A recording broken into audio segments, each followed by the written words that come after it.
রাজধানীর প্রাণকেন্দ্র রবীন্দ্র ভবন সংলগ্ন এলাকায় এক অজ্ঞাত ব্যক্তির মৃতদেহ উদ্ধার। মৃতদেহের কাছে থাকা একটি প্রেসক্রিপশনে নাম লেখা ছিল চন্দন চৌধুরী। ঘটনার খবর পেয়ে পশ্চিম থানার পুলিশ এসে মৃতদেহ ময়নাতদন্তের জন্য নিয়ে যায়। জানা গেছে তার বয়স আনুমানিক 60 বছর। পশ্চিম থানার এসআই জীবন চন্দ্র দাস জানান, দীর্ঘদিন ধরে এই ব্যক্তি অসুস্থ ছিলেন বলে স্থানীয় সূত্রে খবর। ঘটনায় একটি অস্বাভাবিক মৃত্যুর মামলা হাতে নিয়ে তদন্তে নেমেছে পুলিশ। আমরা আনুমানিক 9টা একটা লোক এখানে পড়ে আছে, সম্ভবত মৃত।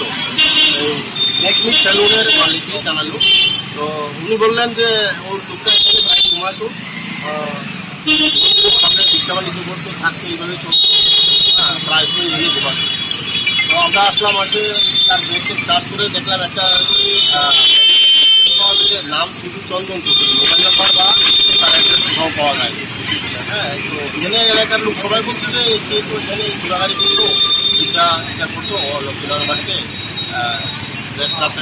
হোটেলে খাওয়া দাওয়া করতো, ঘুমাতো এখানে।